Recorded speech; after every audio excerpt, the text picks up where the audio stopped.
नमस्कार, मी उर्वी सावंत पंगत तुमच्यामध्ये तुमच्या सगळ्यांचं खूप खूप स्वागत करत आहे।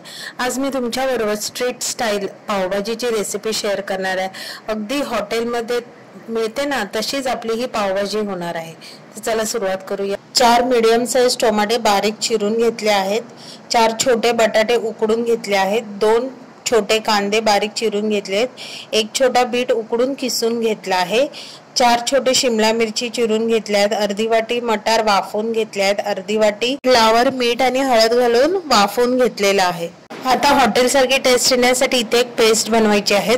इथे मी लाल बुटक्या मिरच्या वापरलेल्या आहेत, काश्मीरी मिरच्या इथे नाही वापरायच्या, ज्या प्लेन असतात नाही का त्या मिरच्या इथे मी 15 घेतल्या आहेत। त्या 1 तास पाण्यात भिजत घालायच्या आणि त्या भिजत घालताना त्याच्याबरोबर आपल्याला 15 ते 20 लसणीच्या पाकळ्या सुद्धा भिजत घालायच्यात आणि मिक्सर मध्ये त्याची बारीक पेस्ट करून घ्यायची। थोडंसं पाणी वापरायचं आहे वाटताना।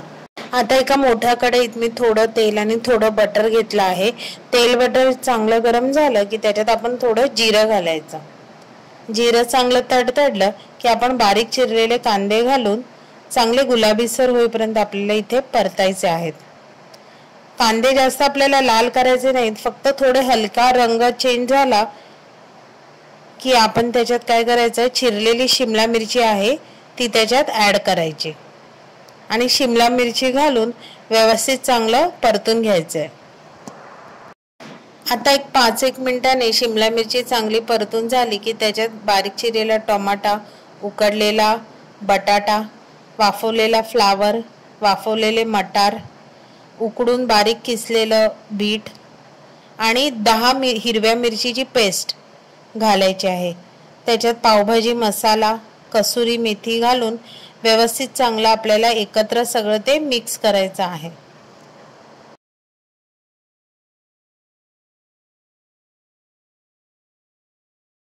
पाच 10 मिनिटांनी त्यामध्ये आपल्याला चवीनुसार मीठ ऍड करायचं आहे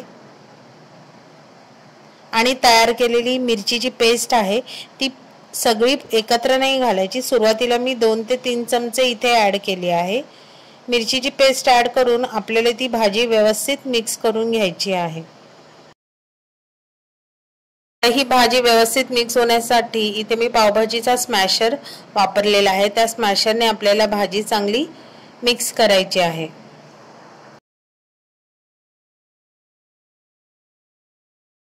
भाजी स्मॅश करताना एक लक्षात ठेवायचं, अगदीच त्या भाजीचा पूर्ण रगडा करायचा नाहीये, साधारण थोडीशी अशी अख्खीही राहिली पाहिजे। आता ह्याच्यात मी उरलेला मसाला ऍड करून भाजी व्यवस्थित आपल्याला मिक्स करून घ्यायची आहे।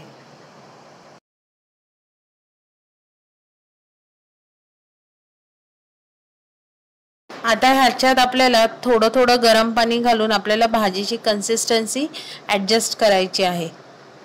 भाजी जास्त पातळही नाही ठेवायची आणि जास्त सुकीही नाही ठेवायची। कन्सिस्टन्सी बघून आपल्याला त्याच्यात पाणी ऍड करायचं आहे। आता ह्या मिक्सरच्या भांड्यात मी थोडं गरम पाणी घालून आपण पुन्हा ह्या भाजीमध्ये ते पाणी ऍड करून भाजी व्यवस्थित स्मॅशरने मिक्स करून घ्यायची आहे। आता तुम्ही इथे बघू शकता भाजी आपली अगदी व्यवस्थित मस्त स्मॅश झालेली आहे, मिक्स झालेली आहे, कलर ही सुंदर आलाय, कन्सिस्टन्सी ही आपली अगदी परफेक्ट आहे। आता भाजी बरोबर खाण्यासाठी पाव तयार करून घेऊया। पाव तयार करण्यासाठी मी एका लोखंडी तव्यावर थोडं बटर, पावभाजी मसाला, थोडी कोथिंबीर आणि आपण तयार केलेली पावभाजी मधली भाजी 1 चमचा घालून मिश्रण व्यवस्थित परतून घ्यायचं आहे आणि पावांना मध्ये चीर देऊन पाव दोन्ही बाजूने व्यवस्थित भाजून घ्यायचे आहेत। आता इथे बटर, पावभाजीची भाजी हे तुमच्या आवडीनुसार कमी जास्त घालू शकता। आता वरून पुन्हा बटर लावून पाव दोन्ही बाजूने व्यवस्थित शेकून घेऊया।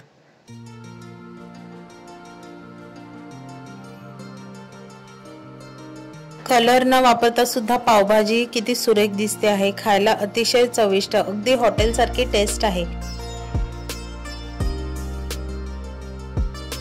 आता पावभाजी सर्व करताना एका डिश मध्ये पावभाजी, बटर लावलेले मस्तपैकी पाव, वरती गरम भाजीवर बटर, कांदा, थोडीशी कोथिंबीर आणि साईडला पुन्हा कांदा आणि लिंबू, ह्याबरोबर नक्की तुम्ही पावभाजी टेस्ट करा। जर अशीच टेस्टी पावभाजी घरी बनवून खाण्यासाठी तुम्ही माझी रेसिपी नक्की ट्राय करा। रेसिपी आवडली तर रेसिपीला लाईक करा, शेअर करा, कमेंट करा। चॅनलवर नवीन असाल तर चॅनलला सबस्क्राइब करा आणि हा नवीन व्हिडिओच्या नोटिफिकेशनसाठी बेल आयकॉनला प्रेस करायला विसरू नका। तोपर्यंत मस्त मस्त राहा।